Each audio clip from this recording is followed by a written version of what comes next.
Tahapan dalam menyusun laporan keuangan yaitu menjurnal transaksi, posting ke buku besar, menyiapkan neraca saldo, membuat penyesuaian, dan barulah menyusun laporan keuangan. Setelah laporan keuangan disiapkan, langkah terakhir dalam proses akuntansi adalah menutup laporan dengan jurnal penutup. Nah, pada video ini, saya akan membahas mengenai jurnal penutup. Fungsi jurnal penutup adalah membuat akun sementara atau temporary account menjadi nol. Apa sih yang dimaksud dengan akun sementara? Akun sementara mengacu pada akun yang ditutup pada akhir periode akuntansi. Yang termasuk akun ini adalah pendapatan, beban-beban, dan dividen. Akun sementara perlu ditutup agar saldonya tidak tercampur dengan saldo pada periode berikutnya. Sedangkan akun-akun permanen adalah akun yang tidak ditutup di akhir periode akuntansi. Alih-alih ditutup, saldo akun permanen dipindahkan dari periode ke periode berikutnya. Pada dasarnya, akun permanen akan mempertahankan saldo kumulatif yang akan terbawa setiap periodenya. Proses membuat jurnal penutup sendiri sangat simpel,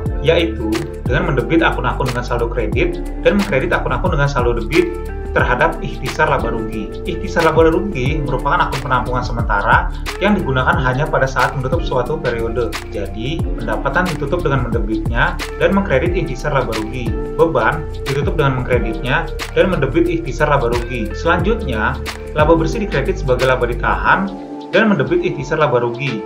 Hal ini sekaligus menutup akun ikhtisar laba rugi. Kemudian untuk dividen dilakukan dengan mendebit laba ditahan dan mengkredit dividen. Jumlahnya sendiri tergantung dividen payout rasio yang ditentukan oleh perusahaan. Untuk memperjelas pemahaman mengenai jurnal penutup, saya akan memberi contoh kasus mengenai bagaimana cara menutup laporan laba rugi suatu perusahaan. Nah, di sini sudah ada laporan laba rugi PT Jasuke Finansial per 31 Desember 2020 yang disajikan dalam ribuan. Pertama-tama, saya akan menutup akun pendapatan. Ini dilakukan dengan mendebit pendapatannya dan mengkredit ikhtisar laba rugi.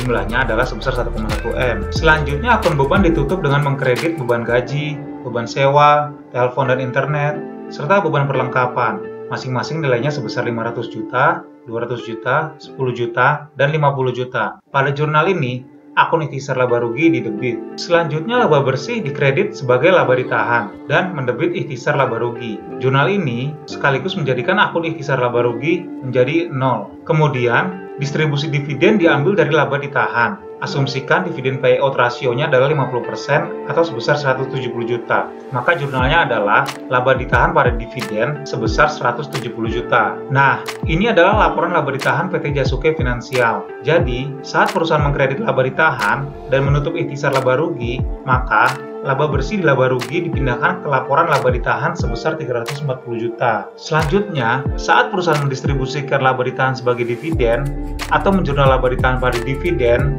maka porsi laba bersih yang baru saja ditambahkan di laporan laba ditahan berkurang sebesar distribusi dividennya. Sekian video dari Financial Post mengenai jurnal penutup.